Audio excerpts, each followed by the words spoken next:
Takže dobrý deň, prajem, ďakujem veľmi pekne, že tu dnes môžem byť a môžem sa podeliť o naše skúsenosti s terapiou, s fyzioterapiou, hlavne teda u detských pacientov, ale takisto u pacientov dospelých a takisto trošku vniesť, alebo teda podeliť sa o to, ako sme sa prepracovali z čisto terapie, ktorá bola vedená terapeutmi, až k terapiám, ktoré sú podporované robotmi. Máme tam prezentáciu. Super, ďakujem.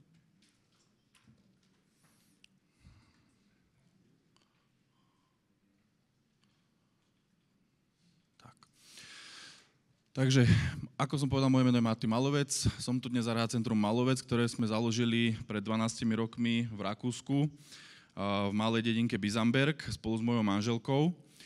A prvotným našim cieľom bolo tým, že nie sme len terapeuti, ale sme predovšetkým rodičia dvoch postihnutých detí, tak našou motiváciou bolo vždy robiť terapie, ktoré majú prínos pre našu rodinu, pre naše deti, a následne potom samozrejme pre našich pacientov. Tým, že máme osobnú skúsenosť s týmto životom, ktorý prežíva veľa našich pacientov, našich klientov, bolo pre nás vždy dôležité zaaplikovať do nášho konceptu terapie, ktoré budú mať pre nich najväčší význam. Zo začiatku sme začínali čisto fyzioterapiou, kde som robil s pacientami 3 hodiny denne, od pondelka do piatka, 3 týždne. Terapie, ktoré boli už takisto podporované istými terapiami typu elastických exoskeletov. Ja som mal na začiatku skúsenosti s terapiou, ktorá pochádza z Ruska, Adely, kde vlastne sú to vyložené elastické ortézy, ako keby, ktoré pomáhajú pacientovi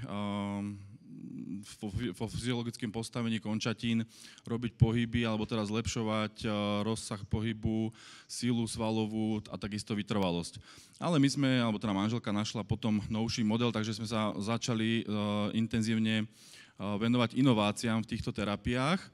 A netrvalo dlho a objavili sme prvý prístroj, prvého robota, ktorý nám umožňoval s pacientami efektívnejšie cvičiť chôdzu, pretože ako už niektorí speakeri predo mnou spomínali, je veľmi dôležité, keď chceme pacientov vrátiť späť do bežného procesu, do bežného života, aby sa u nich podporovalo dostatočné opakovanie týchto pohybov, aby sme podporili neuroplasticitu. A to terapeut nemá reálne možnosť urobiť sám, dá sa to robiť v tíme 2-3 ľudí, ale nikdy tie kroky nie sú rovnaké, nikdy to nefunguje tak, ako by sme si to predstavovali.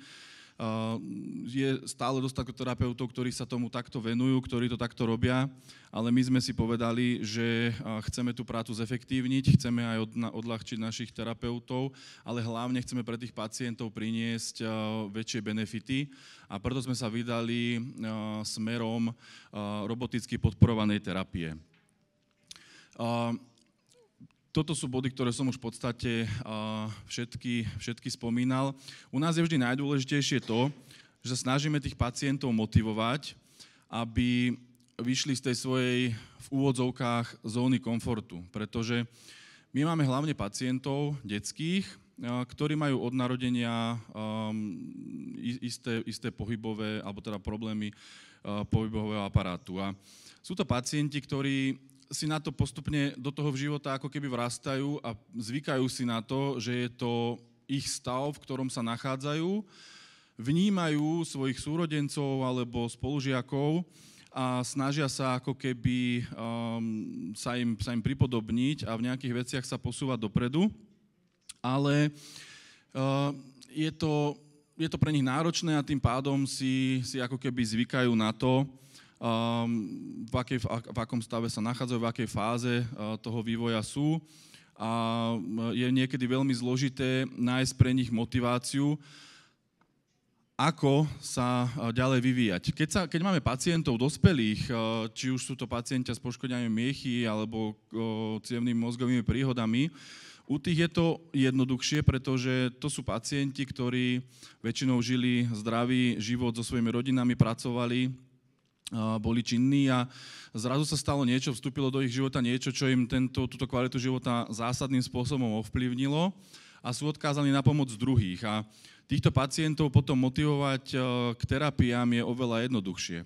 Tam je ale na druhej strane zase dôležité, aby nestrácali títo pacienti trpezlivosť, je veľmi dôležité využívať metódy a fyzioterapeutické postupy, ktoré im umožnia rýchlejší návrat a rýchlejšiu rekonvalescenciu, aby ten pacient neprišiel do fázy frustrácie, ktorá je bohužiaľ všade prítomná v tom procese a tým pádom nezanevrel na tú fyzioterapiu a nezmieril sa, úplne zjednodušene povedané, s osudom. Takže aj preto je veľmi dôležité využívať stále inovácie vo všetkých odvetviach terapie a kontaktu s pacientom, aby sme tých pacientov neustále dokázali posúvať dopredu. Toto video, ktoré nám tu beží, skúsim dať ešte takto. Tu máme priamo takú ukážku s jednou pacientkou. Tu sa jedná o pacientku, ktorá momentálne už má 19 rokov, už je dospelá, ale ja som s ňou začal cvičiť a pracovať, keď mala 3,5 roka. Obidvaja sme v tom čase vyzerali trošku inak. A cieľom bolo vždy, pre nás je to vlastne dievčatko s detskou mozgovou obrnou, pri pôrode proste nastala komplikácia, došlo k nedokysličeniu, škatulkujeme to všetko k cerebrálnej paréze, ale išlo o to, že vlastne nedokázalo jej telo nabehnúť na ten prirodzený vývoj a bolo nutné od začiatku ju stimulovať, aby sa dokázala vôbec otočiť, aby sa dokázala postaviť na štyri, postaviť na kolená, vstať. V tom procese prichádzali potom rôzne problémy spojené s kontraktúrami, ktoré boli už aj na kĺboch a tým pádom boli nutné aj isté operácie. A veľmi, veľmi dlho nám trvalo, než sme sa vôbec dostali do fázy stoja. A čo bol taký veľmi krásny moment a čo je veľmi dôležité aj pri terapii ARGATE je, že raz, keď my sme pôsobili pár rokov na Slovensku, ja som v Rakúsku robil len vlastne individuálne terapie s veľa pacientami, ktorých mám dodnes. A raz, keď sme si teda povedali s manželkou, dobre, tak pôjdeme do Rakúska a budeme robiť intenzívne terapie, tak ako sme zvyknutí z domova, tak sa mi podarilo vlastne s ňou za veľmi krátky čas prekonať istý strach z toho, že nebude mať stále, lebo ona bola veľmi fokusovaná na to, že ju stále niekto drží.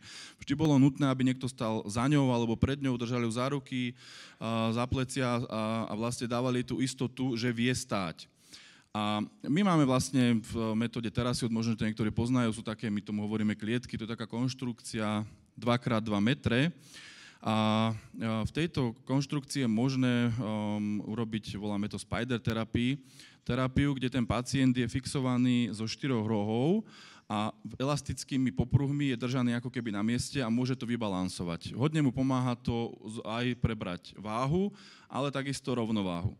A kľúčový moment, na ktorý chcem poukázať a ktorý si ešte raz ukážeme v tom videu je, že keď ostala takto stáť tá pacientka a ja som urobil 2 kroky dozadu od nej, aby zostala sama, tak prvé, čo povedala, ona o sebe vždy hovorila v tretej osobe, pozri, Poli stojí sama. Pravda je, že sama nestála. Bola držaná elastickými popruhmi, bola tam celá konštrukcia, ale pre ňu to bol zlomový moment, kde si uvedomila, že to dokáže. A ja som si uvedomil, že čím viacej sa mi podarí robiť terapie, kde pacienta ja nebudem cielene držať a ho podporovať mojimi rukami, ale budem využívať na to neživé predmety alebo stroje, o to viacej sa mi podarí toho pacienta namotivovať, sme zase pri tom slove motivácia, a pomôcť mu prekonať tie bariéry, ktoré si sám okolo seba vytvára, tie limity v hlave, aby sa presvedčil sám, že áno, dokážem to a môžem to urobiť sám. A teraz, dúfam, že sa mi to podarí pustiť, áno. A to sú presne tie kľúčové body, čo sa týka tejto terapie, pretože je to veľmi jednoduchý prístroj, ktorý je ale až taký jednoduchý, že je veľmi dôležité, ako ho človek ovláda.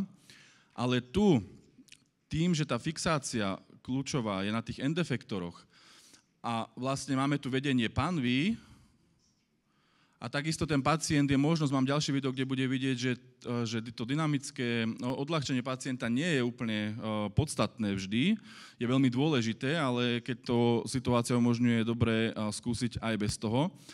A tu tí pacienti u nás, v našom centre a aj v centrách vašich, kde už s týmito terapiami máte skúsenosť, zažívajú pocit, že idú ako keby sami. Odporúčam vždy každému majiteľovi, každému terapeutovi si ten prístroj vyskúšať, aby vedel, aký to je pocit. A áno, nám, zdravým ľuďom, sa môže zdať, že sú tam isté odchýlky v tom, aký je náš vzorec chôdze, ale pre pacienta, ktorý nikdy nechodil, alebo chodil pred istým časom a bolo mu to odopreté táto možnosť, je to veľmi reálny pocit, kde môže nadobudnúť naozaj tú istotu, že začne chodiť znova sám. Dobre, pôjdeme ďalej. Toto je len maličký výber terapií, alebo teda diagnóz našich pacientov, ktorí k nám chodia a ktorým my sa venujeme. Je to taká najčastejšia zložka našich pacientov. Pribúdajú nám teraz genetické rôzne defekty, ktorým sa teraz intenzívne venujeme, ale, čo je nutné si povedať, symptómy sa vždy opakujú. A pre nás, my sa vždy v našom centre, a myslím si, že aj vy všetci sa vždy snažíme pracovať s príčinou, pretože iba to má význam. Pokiaľ budeme sa o pacientov starať iba symptomaticky, tak síce budú výsledky, ale nebudú dlhodobé, alebo budú veľmi malé. A je vždy dôležité pracovať s tými príčinami. A čo nám dáva R-Gate, je možnosť pracovať s veľmi širokým spektrom pacientov. Mám tam potom ešte aj nejaké kazuistiky, kde potom môžeme vidieť, akí rôzni pacienti k nám na terapiu chodia a že vôbec nie je táto terapia myslená len pre dospelých pacientov. Dá sa tento prístroj krásne naadaptovať aj na detských pacientov a o to väčšiu radosť z toho potom oni majú. A sú tam samozrejme potom nejaké veci, na ktoré treba dať pozor, ale to si tiež môžeme prejsť. Takže to je to, čo sa týka tej pediatrie. Čo sa týka dospelých pacientov, bolo to tu veľakrát spomenuté, títo pacienti chodia aj k nám. Tu je na tomto videu krásne vidno, že ten pacient je síce istený, pás vždy musí byť oblečený, ten pacient je síce istený, ale chodí ako keby sám. Toto je pacient, to je taký veľmi zaujímavý životný príbeh. Je to mladý chalan zo Slovenska, ktorý bol s kamarátmi proste cez víkend vonku pri vode a večer sa rozhodli, že sa pôjdu kúpať. Ani nepil, pretože bol šofér, urobil salto do vody a v momente, kedy bol vo vzduchu a robil to salto, tak počul, ako keby niečo prasklo, padol do vody a z vody už ho museli vyťahnuť. Zostal pripútaný na invalidný vozík, došlo poškodeniu C5, museli ísť na operáciu a klasicky, veľakrát sa nám to stáva, že pacienti k nám prídu s tým, že prognoza bola taká, že zostane ležiaci na vozíku, nikdy nebude chodiť. Bol na rehabilitáciách klasicky, hneď intenzívne, kedy to bolo možné v prvých dňoch. Došlo k nejakým zlepšeniam, ale boli minimálne, pretože v tom zariadení nemali taký priestor, nemohli mu dať taký priestor na to, aby robil dostatočne veľa terapií. Takže prišiel k nám a my sme mu tú možnosť dali. Tým, že my sme privátne zariadenie, tak my sa vždy riadíme na základe toho, čo ten pacient potrebuje a vieme mu tú možnosť poskytnúť, aby mal dostatok terapií. A tu sa krásne ukázalo, že ide naozaj vždy o ten počet opakovaní a počet krokov. To je pacient, ktorý u nás začínal ešte na robote, ktorú sme mali predtým, potom pokračoval na R-Gate a bolo u neho krásne vidieť každý deň, ako sa zlepšuje, ako robí pokroky. A tretí týždeň rehabilitácie sa podarilo, že sa sám postavil z invalidného vozíka. Čo bol teda ja som vždy optimistický a vždy sa snažím každému pacientovi ho aj namotivovať, ale zdravo mu vysvetliť situáciu a pokúsiť sa ho nastaviť na tie nadchádzajúce týždne tej rehabilitácie. Sám som nečakal, že by to bolo možné v 3 týždňoch, podarilo sa to. Bol veľmi húževnatý, veľmi sa snažil a na základe tých tisícov opakovaní, ktoré urobil aj na terapii lokomočnej, tak bolo mu umožnené vlastne vstať z toho vozíka. Samozrejme, je to vždy kombinácia, u nás je ARGate doplnková terapia, jadro tvoria terapie, ktoré trvajú 4 až 6 hodín denne, minimálne 3 týždne, 5 dní v týždni, takže je to vždy kombinácia, ale čo sa týka tej chôdze a tej správnej vertikalizácie, nikdy by to nebolo možné bez techniky typu ARGate alebo roboticky podporované terapie. Tie sú veľmi dôležité a neoddeliteľnou súčasťou by mali byť každého zariadenia, ktoré sa stará o pacientov s neurologickými ochoreniami. Tu sú nejaké benefity, čo sa týka ARGateu. Čo sa mne veľmi páči je, že sa vždy s tým prístrojom, odľahčene poviem, vieme dohodnúť. Vieme si ho nastaviť nastaviť na potreby toho pacienta a je to veľmi rýchle. Včera sme mali akorát u nás návštevu v centre, prišla sa jedna pani pozrieť, ako tá terapia prebieha a behom 7 minút mal terapeut pacienta zapnutého a ten pacient začal chodiť. Je to jednoduché pre terapeuta, je to jednoduché pre pacienta a nestrácame čas, ktorý môžeme radšej investovať do terapie. Čiže určite je to oveľa jednoduchšie ako veľa iných prístrojov, kde je potrebné trošku, buď potrebujeme 2 terapeutov, alebo dlhší čas na to, aby sme toho pacienta správne s tým prístrojom nastavili. Tie nastavenia sú individuálne aj v tom, že si vieme zvoliť dĺžku kroku od 27 do 62 cm, a vieme si nastaviť aj tempo a to tempo sa vie nastaviť vždy individuálne na toho pacienta, pretože sú pacienti, ktorí by aj mohol robiť väčšie tempo tých krokov, ale má z toho strach a môže mu to spôsobovať nejaké ťažkosti. A je dôležité, že ten stroj alebo teda vieme ten stroj na to tempo toho pacienta napasovať a v tom čase tej terapie viem hoci kedy to tempo meniť. To znamená, viem tomu pacientovi pridať rýchlosť, viem tomu pacientovi ubrať rýchlosť. To je veľmi dôležité. Takisto dĺžka kroku. To sú také podstatné veci, aby ten pacient dosiahol ten počet opakovaní, ktoré sú dôležité na to, aby sme podporili tú neuroplastiku.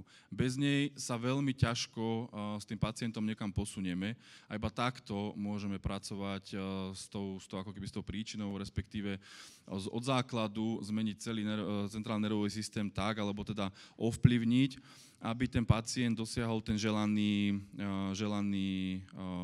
úspech, s ktorým prichádza na kliniku. Tá sloboda pohybu je tiež veľmi dôležitá, pretože tým, že je to end effector, kde vlastne ten pacient nie veľmi vníma, že tá jeho panva je ako keby zafixovaná a vedená, čo je veľmi dôležité, pretože keď máme pacientov s jednostranným postihnutím, tak je veľmi dôležité, aby sme celé telo do toho, aby sa vo viacerých rovinách, aby bolo pracované s tým pacientom. A tým pádom je veľmi dôležité toto aktívne vedenie panvy a prenášanie váhy na tie končatiny, pretože my si tých pacientov už na začiatku testujeme a veľakrát je to tak, že proste, keď nám príde, tak stojí napríklad 80% na pravej strane, iba 20% na ľavej. To znamená, že je veľmi dôležité, že ten prístroj, alebo teda, že ten výrobca na to myslel a jednoducho, že s tými pacientami vieme pracovať aj na tomto. Veľmi dôležitý prvok je to, že ARGate kombinuje a spája aj za mňa taký veľmi jednoduchý, ale účinný biofeedback, kde na monitore pacient vidí jednak, či ide symetricky a hlavne sú tam, môžeme povedať, že hry, kde sa dáva veľký akcent na balans a rovnováhu a ten pacient si veľmi rýchlo, veľmi takým jednoduchým spôsobom uvedomí, že napríklad zaťažuje iba pravú končatinu alebo ľavú a tým pádom nezbiera body. A je to robené tak hravo, je to pre detských pacientov vždy veľmi zaujímavé, ale máme aj dospelých pacientov, ktorí sa na tú terapiu tešia a tešia sa, že dnes nazbierajú viacej bodov. A keď máme 2-3 naraz, tak si aj potom porovnávajú skóre, že kto to ako dnes majstroval, kto ako rýchlo išiel, kto koľko urobil krokov, koľko nazbieral bodov. Čiže toto je veľmi dôležitý motivačný prvok pre toho pacienta. A ja to opisujem celé tak veľmi, veľmi jednoducho by som povedal, pretože ono to jednoduché aj je. Dá sa k tomu pristupovať rôzne. K tomu sa tiež dostaneme, boli sme súčasťou jednej štúdie. Výstupy takéhoto charakteru sú veľmi dôležité, pretože vždy za každým takýmto prístrojom je veľmi seriózny výskum a vývoj a je veľmi dôležité, aby sme tieto dáta mali. Ale ja už viac ako 15 rokov mám dennodenný kontakt s tými pacientami a myslím si, že viacerí mi dajú za pravdu, že 5-ročnému dieťaťovi môžete vysvetľovať, koľko percent zlepšenia ho čaká po 10 dňoch alebo po 15, ale veľmi veľa mu to nepovie. A zvykol som si komunikovať a prezentovať prístroje a terapie, s ktorými my pracujeme, tak, aby to bolo prístupné a jednoduché pre každého, aby z toho videl a cítil naozaj tie benefity, ktoré to pre ňoho môže priniesť a kvôli ktorým vyhľadal tú odbornú pomoc. A aj keď pracujeme s robotickými terapiami, pracujeme s nimi ako ľudia, ako terapeuti, ako lekári, ako celý tím a nesmieme zabudnúť na to, že sme ľudia a ľudia musíme zostať. A tú techniku tých robotov áno, musíme využívať a je veľmi dôležité, že ten robot v podstate nerobí chyby, je veľmi efektívny, vykonáva terapiu intenzívne, pravidelne a rovnako, ale aj to môže niekoho prestať baviť. A preto je veľmi dôležité vždy prinášať k tej terapii aj takú tú ľudskú stránku a byť stále v kontakte s tým pacientom počas celej terapie, a rozprávať sa s ním aj o tých jeho pocitoch, či má pocit, že môžeme pridať, môžeme zrýchliť, či ho niekde niečo nebolí, pretože už to tu bolo tiež veľakrát spomenuté a bolo to spomenuté aj na iných konferenciách. Robotické terapie sa nevymysleli preto, aby nahradili ľudí, ale vymysleli sa na to, aby ľudia mohli efektívnejšie pracovať. A to je veľmi dôležité, pretože tá efektivita nie je iba o tom, že môže jeden terapeut mať naraz 5 pacientov, o ktorých sa vie veľmi dobre postarať, ale je to aj o tom, že keď som 1 na 1 s jedným robotom, tak viem tú terapiu urobiť efektívnejšie, ako by som to robil sám ako človek. Tu sa dostávame k tej klinickej štúdii. Mali sme tam pacientov, ktorí boli u nás na terapii. Tu sú nejaké výstupy z tej štúdie. Je vidno, že aj čo sa týka krokov, aj dĺžky, aj rýchlosti, došlo k veľmi krásnym zlepšeniam. Samozrejme, musíme si povedať, že terapia u nás je vždy kombinácia rôznych terapií. A toto je krásny výstup, kde my môžeme vidieť, prečo to celé robíme a prečo tie terapie kombinujeme tak, ako ich kombinujeme. A aj prečo napríklad sme sa my rozhodli s manželkou veľmi intenzívne naše prostriedky investovať do spolupráce s firmou BTL, pretože my sme súkromné zariadenie, u nás sú vlastne samoplatci, ale takisto nemáme žiadnu podporu od štátu ani od nejakých veľkých organizácií. Čiže my, keď sa rozhodneme nejaký prístroj kúpiť, aby nám uľahčil terapiu a aby poskytol našim pacientom väčší komfort, vždy si to veľmi dobre premyslíme. A s firmou BTL to bol veľmi, veľmi dobrý ťah, pretože to nám naozaj, má to aj veľmi dobrú návratnosť pre nás, tým pádom môžeme investovať do nových prístrojov a takisto máme aj teda rýchlejšie výsledky s našimi pacientami. Tu sú nejaké kazuistiky pacientov, tu jedna dospelá pacientka, zase som si povedal tlačítko, tak, jedna dospelá pacientka kde sú teda zlepšenia, ktoré boli zaznamenané po tej terapii, pretože to bola pacientka, ktorá mala síce aj klasickú fyzioterapiu, ale tým, že je chodiaca, chodí vlastne o barlách, takže bolo jednoduchšie alebo teda dôležitejšie viacej sa venovať Argateu a dosiahli sme krásne výsledky. Tu je jeden chlapec. Veľmi dôležité, čo si treba povedať je, že nie všetci naši pacienti sú kognitívne na tom tak dobre, aby tej terapii úplne dobre rozumeli. Ale napriek tomu, tým, že tá terapia je veľmi jednoduchá na Argate, tak aj s takýmito pacientami je možné tú terapiu robiť, pretože väčšina našich pacientov má aj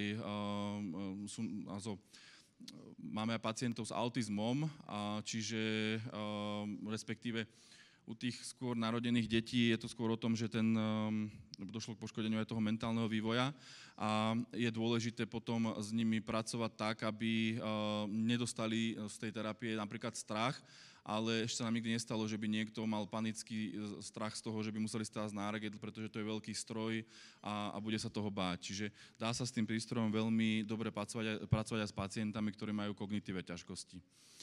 Túto pacientku voláme náš malý zázrak. Toto je naozaj veľmi malé dievčatko, kde tu sa my nebavíme o tom ani s matkou, ani my ako terapeuti o tom, že by sme pri tej malej pacientke riešili chôdzu a nácvik chôdze. Nám tu ide o to, aby tá pacientka bola vertikalizovaná, aby sme ten prirodzený mechanizmus chôdze podporovali a tým rozvíjali jej aj mentálnu stránku, ale aby sme ju aj hlavne mobilizovali, pretože to je pacientka, ktorá v podstate sa nedokáže ani otočiť nabok. Je to ležiaca pacientka s veľkými ťažkosťami, ale veľmi sa teší, dáva to veľmi najavo, že môže robiť aj túto terapiu a je tu vidno, že je dôležité trošku adaptovať nejaké veci trošku viacej, ale je to veľmi jednoduché s Argateom a veľmi dobre nám to funguje. Takže odporúčam tento prístroj nielen naozaj pre dospelých pacientov, ale aj pre detských pacientov. My sme začínali teda s Locohelpom, ktorý je trošku iný prístroj, ale Argate má oveľa viacej benefitov pre nás, či už je to oveľa lepšie dynamické odľahčenie, aktívne vedenie panvy a najdôležitejšie sú tie end-efektory, ktoré sú veľmi jednoduché, ktoré sa dajú napasovať na každého pacienta, na každú nohu a oveľa efektívnejšie stimulujú pacienta pri chôdzi. Už som spomínal kombináciu, u nás je veľa rôznych kombinácií, tu máme prístroje Superinductive System a TR terapiu. Začínali sme so Superinductive System. Je to terapia, ktorá nám umožní toho pacienta pripraviť na terapiu.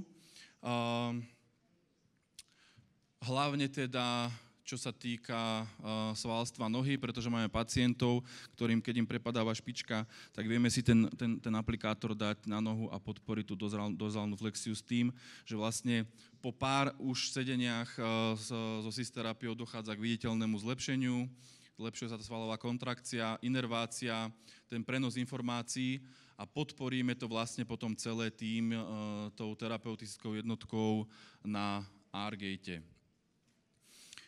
Tu sú nejaké pozitívne efekty Superinductive systému. Pacienti, ktorí k nám prichádzajú, už majú častokrát bolesti už pred samotnou rehabilitáciou, takže je veľmi dobré, že čo sa týka Superinductive systému, tak je to terapia, ktorá nám pomáha redukovať bolesti u pacientov. Zlepšuje takisto aj inerváciu. Je to terapia, ktorá pôsobí hĺbkovo u tých pacientov. To znamená, že vieme veľmi dobre ovplyvňovať aj hĺbšie položené štruktúry, redukovať spastiku a aktivovať u pacientov pohyb. Máme pacientov, u ktorých nemôžeme začať rehabilitáciu bez toho, aby sme najskôr robili 2-3 protokoly SIS-terapie, až potom je možné venovať sa iným terapiám. Je to veľmi jednoduchá terapia, neinvazívna, ten pacient môže pri nej sedieť, môže pri nej ležať. Je to terapia, ktorá si nevyžaduje, aby pacient sa vyzliekol. My síce aplikujeme teda na pokožku, ale môže ísť aj cez oblečenie, čiže to je pre terapeutov veľmi jednoduché. A je to dobrá terapia aj po pár dňoch ARG terapie, pretože tým, že na ARG terapii je možné ísť aj aktívne, 25, 50, 70 alebo 100%, tak sú pacienti, u ktorých dochádza k efektu, že vlastne sú po tej terapii viacej unavení, potrebujú viacej regenerovať a vieme to pekne s terapiou SIS podporiť. Takže, tak ako som spomínal, používame SIS terapiu pred terapiou ARGate alebo inými terapiami a takisto aj po nej. Ďakujem vám veľmi pekne za pozornosť a dúfam, že ste a budete fanúšikmi robotických terapií, pretože si myslím, že to je budúcnosť. Pekný deň.